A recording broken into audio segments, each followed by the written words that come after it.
Let me be honest with you. For the last 3 years, I've been obsessed with one question. Why do some people build lasting wealth while others, who work just as hard, stay stuck living paycheck to paycheck? So I did something a little extreme. I tracked down and interviewed 100 self-made millionaires. Not trust fund kids, not lottery winners. People who built their net worth from zero. I asked them about their habits, their mistakes, and the turning point that changed everything. And here's the thing that shocked me. It wasn't a hot stock tip. It wasn't some complicated real estate trick. It was a quiet mental shift that almost every single one of them mentioned. A secret, hiding in plain sight. If you are over 40 and feel like you've missed the boat on building serious wealth, what I am about to share might completely reframe your next 10 years. Most people over 35 carry a silent financial anxiety. It's a feeling that you should be further ahead by now. You look at the numbers in your bank account. Maybe you look at your retirement fund, and there's a gap between where you are and where you thought you'd be. You're making decent money, maybe even good money, but it seems to evaporate by the end of the month. I've been there myself. The common advice you hear is to skip the latte or cancel a subscription. And sure, that helps a little. But after speaking to 100 people who actually cracked the code, I realized the real problem is much deeper, and the solution is far more powerful than pinching pennies. The millionaires I spoke to didn't just earn more. They thought about money in a way that was completely foreign to most of us. Let me share the thread that tied nearly all of them together. The first major shift I noticed was their relationship with time. A typical person gets a paycheck and immediately thinks about what bills to pay or what they can buy. A future millionaire looks at that same paycheck and thinks about buying back their own freedom. I spoke with a woman named Elena, who owns a chain of dry cleaners. She told me that in her 30s, she was drowning, working 60 hours a week. Every dollar she made went to making life slightly more comfortable because she was so exhausted. She bought a more expensive car because she spent so much time in it. She ordered takeout every night because she had no energy to cook. She called it the exhaustion tax. Her breakthrough came when she stopped trying to comfort her overworked self and started investing every spare dollar to hire an assistant. That assistant freed up 20 hours of her week. She used those 20 hours to open a second location. The secret wasn't working harder. It was aggressively buying back her time, even when it felt uncomfortable to spend the money on help. Most people do the opposite. They trade their irreplaceable time to save a small amount of money. And that is the trap that keeps you exhausted and broke. Another powerful pattern I saw was what I call the long-distance race mentality. Almost everyone I interviewed looked foolish with their money for a very long time. While their friends were getting huge returns on risky crypto investments or buying flashy homes, these future millionaires were quietly putting money into boring broad market index funds. They were buying businesses that didn't look glamorous, but had solid cash flow. I remember a man named David, who now has a net worth north of $15 million from a logistics company he built. He told me that for a solid 10 years, his brother-in-law made fun of him at family dinners. The brother-in-law would brag about his quick stock wins, while David was driving a used pickup truck and pouring every profit back into hiring better drivers. David said the most liberating moment in his journey was accepting that he was going to look stupid for a decade so he could be free for the rest of his life. The mistake people make is wanting to look rich today, which directly sabotages their ability to be wealthy tomorrow. The solution is to emotionally detach from what your neighbors or your relatives think about your financial status. True wealth is quiet in the beginning. If you are spending money on status symbols just to signal that you're doing well, you are leaking the very fuel your future needs to grow. But the real secret, the one that came up in nearly every single conversation, was something much more internal. It wasn't about spreadsheets or specific investments. It was about a total rejection of a victim's narrative. Let me explain what I mean. Because this is where most people, especially those who feel stuck later in life, make a fatal mistake. Life is genuinely hard. Medical bills arrive. Layoffs happen. Economies crash. The millionaires I spoke to didn't pretend these disasters weren't real, but they had a rigid rule. They refused to let a financial setback define their identity. One man I interviewed lost a restaurant during an economic downturn. He lost his house. He was 48, and living in a relative's basement. Instead of saying, "The system is rigged against me," he said, "The market has taught me what not to do." He put his ego aside, got a job as a manager in a competing restaurant to study what they did right, and 4 years later, he opened a new place that was wildly successful. The mistake most of us make is looking for someone or something to blame for our financial stagnation. The practical solution is to look at a failed business, a bad investment, or a pile of debt and ask one brutally simple question: what is this situation teaching me, and what is my next small move?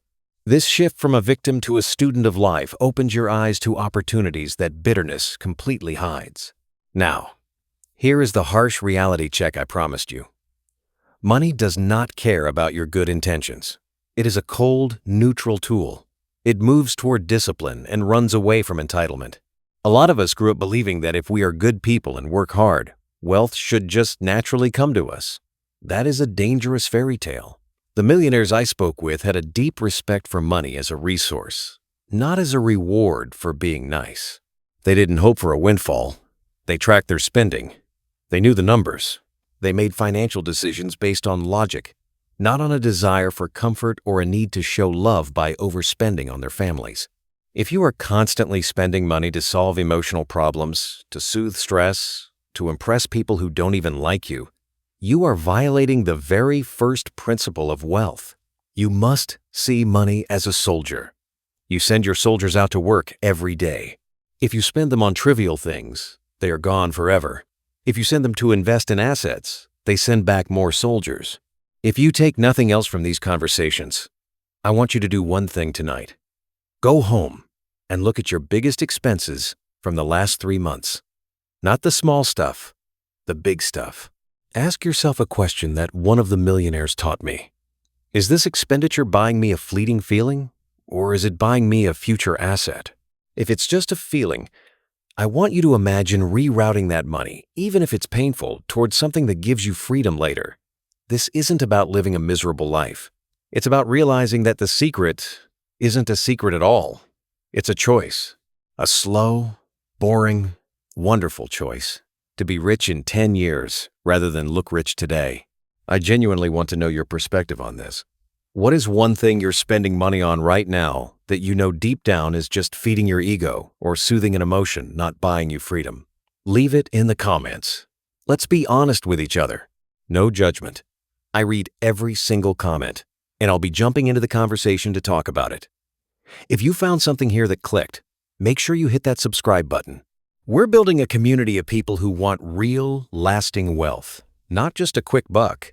Now I want to leave you with the final and perhaps most uncomfortable truth I uncovered from these 100 conversations. It's something that separates those who retire with dignity from those who panic at 65. Let me explain it through a story that still haunts me. I sat across from a man named Robert in a modest coffee shop just outside Chicago. Robert was worth just over $11 million when we spoke. He built a small manufacturing business from nothing. But what stuck with me wasn't his success. It was what he told me about his older brother. His brother was smarter than him. Everyone in the family said so. Better grades, better job, offers early on. But his brother carried one silent belief that slowly dismantled his financial life. He believed there would always be more time. He kept saying, "I'll get serious about investing next year," or "Once this promotion hits, I'll start saving properly." Year after year, the promotion came. The salary grew, but the seriousness never arrived. By the time his brother hit 60, he had a beautiful house, a luxury car, and almost nothing saved for the actual years he would need it most. Robert looked at me and said something I will never forget. "My brother didn't lose his money. He lost his future to 1,000 tiny decisions that felt harmless in the moment."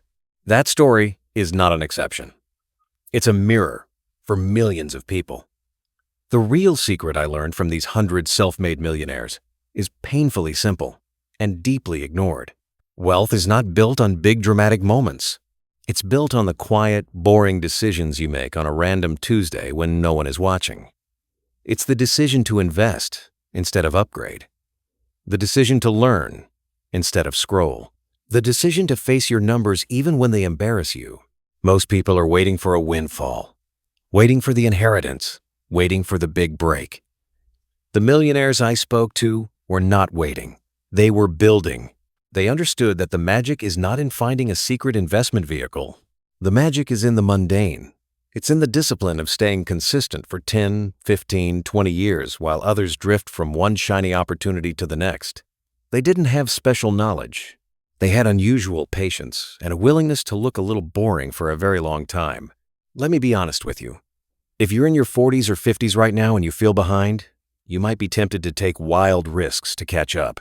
Please hear me carefully. That urgency you feel is the very thing that could destroy what you've already built. Desperation is not a strategy. The same boring principles that work for a 25-year-old work for you too. You don't need a miracle. You need a plan and the humility to stick to it, even when it feels too slow. The years will pass anyway.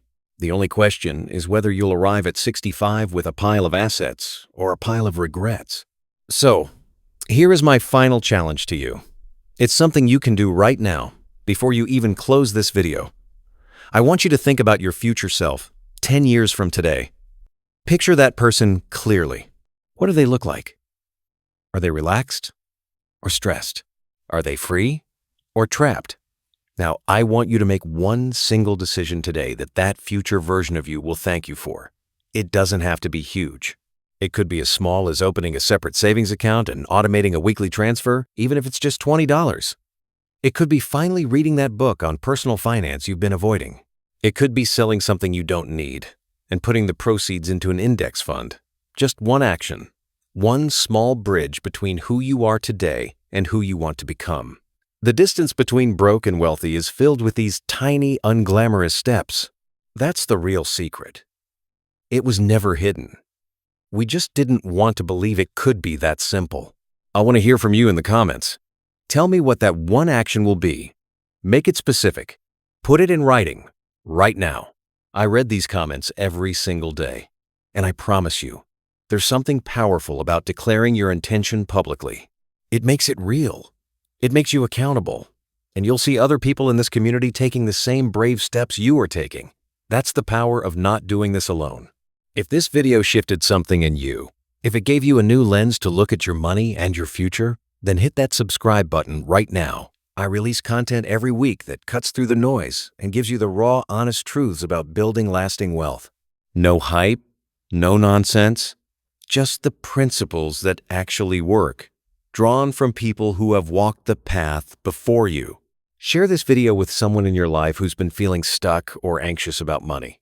Sometimes the most generous thing we can do is not to lend someone cash, but to lend them a new perspective.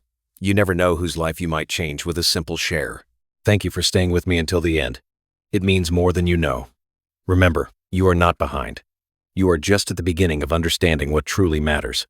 I'll see you in the next one.